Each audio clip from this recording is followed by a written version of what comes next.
కార్తీక మాసం చివరి రోజు పోలీస్ వర్గము అంటూ 33 దీపాలని మనం అరటి డొప్పలో పెట్టి వదులుతాం. మాకు అరటి డొప్ప లభ్యం అవ్వటం లేదు, ఏం చేయమంటారు అని అడుగుతున్నారు. అరటి డొప్పలో పెట్టమని ఎక్కడా లేదు శాస్త్రంలో. మీకు అరటి డొప్ప లభ్యం అవ్వలేదు, అటువంటి సమయంలో ఇటువంటి మోదుగా ప్రసాదం కప్పులు ఉంటాయి కదా, దానిలో కూడా మనం ఉత్తర భారతదేశం వెళ్తే ఇస్తూ ఉంటారు. పువ్వులు వేసి దాని మధ్యలో దీపాలను పెట్టి నీళ్ళలో వదులుకోవచ్చు. అలాగే మీ ఇంట్లో రాగిదో ఇత్తడిదో ఇటువంటి పళ్ళెం ఉంటాయి ఇంట్లో చేసుకునేటువంటి వారు, వీటిలో కూడా దీపాలు పెట్టి వదలొచ్చు, మునిగిపోయేటువంటి అవకాశం లేదు.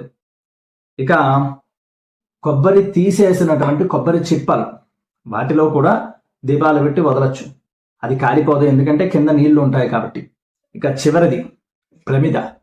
ఈ ప్రమిద కొంచెం వెడల్పు ఉన్నది తీసుకున్నట్లయితే దానిలో కూడా దీపాలు నిలబడతాయి, నీళ్లలో మునిగిపోదు. ఇలా అనేకమైన మార్గాలు ఉన్నాయి.